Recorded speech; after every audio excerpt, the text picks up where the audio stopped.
હું રોડ ઉપર જતો હતો ને તો મેં કઈક આવું જોયું. તમે જો આ રોડ છે ને, આ રોડની વચ્ચે આવી વ્હાઈટ કલરની પટ્ટી છે અને આ પટ્ટીમાં તમે જોઈ શકો છો કે અહીંયા જે છે ને એ કટ કરીને રાખેલી છે.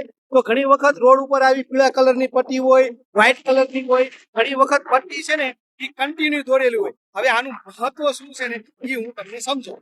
રોડ ઉપર દોરેલી આ લાઈન માત્ર દેખાવ નથી, એ તમને સુરક્ષિત રીતે ડ્રાઇવિંગ કરવા માટે મદદરૂપ કરે છે. ઘણા લોકો આ કલર વિશે જાણતા નથી અથવા તો આ લાઈન વિશે જાણતા નથી, જેના કારણે ટ્રાફિક નિયમોનું પણ ઉલ્લંઘન કરતા હોય છે. અને હા, આ લાઈન વિશે આપણને ખબર નથી એટલા માટે ઘણી વખત આપણે અકસ્માતનો પણ ભોગ બનતા હોય છે. તો ચાલો જોઈએ. સૌ પ્રથમ તૂટક સફેદ લાઈન એટલે કે બ્રોકન વ્હાઇટ લાઈન. હવે જો આ જે લાઈન દર્શાવેલી હોય એમાં એવું કહેવા માંગે છે કે સાવચેતી રાખીને તમારે આગળ વધવાનું છે અને આગળ જતું વાહનને તમે ઓવરટેક કરી શકો છો. ત્યારબાદ બીજું છે સળંગ સફેદ લાઈન એટલે કે સોલિડ વ્હાઇટ લાઈન. આ લાઈન હોય ત્યારે લેન બદલવાની મંજૂરી નથી, એટલે કે તમારે તમારી લેનમાં જ વાહનને ચલાવવું જોઈએ. ત્રીજું છે સળંગ પીળી લાઈન એટલે કે સોલિડ યલો લાઈન.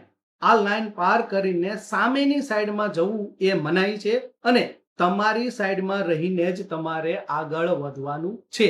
અને છેલ્લું જે સળંગ પીળી લાઈન એટલે કે ડબલ સોલિડ યલો લાઈન. આ સૌથી કડક નિશાની છે.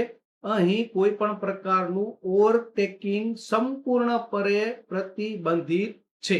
રોડ ઉપર જે આ લાઈનો આપેલી છે એના નિયમોનું તમે પાલન કરો, જેથી તમે પણ સુરક્ષિત ડ્રાઇવિંગ કરી શકો અને સામેવાળો વ્યક્તિ પણ સુરક્ષિત ડ્રાઇવિંગ કરી શકે. સાથે સાથે ટ્રાફિક નિયમોનું પાલન કરો અને હંમેશા સુરક્ષિત રહો. જો તમે બાઇક લઈને ડ્રાઇવિંગ કરતા હોય તો હેલ્મેટ પહેરવું ફરજિયાત છે. એ નિયમ માટે પછી પણ તમારી માટે પહેલા. અને હા, ફોર વ્હીલ લઈને ડ્રાઇવિંગ કરતા હોય તો તમારે સીટ બેલ્ટ બાંધવો અવશ્ય છે. આવી જ ઇન્ફોર્મેટિવ વિડીયો જાણવા માટે અમને ફોલો કરો. વિડીયો સારો લાગ્યો હોય તો કમેન્ટ કરો, લાઈક કરો અને આ વિડીયો હજારો લોકો સુધી શેર કરો.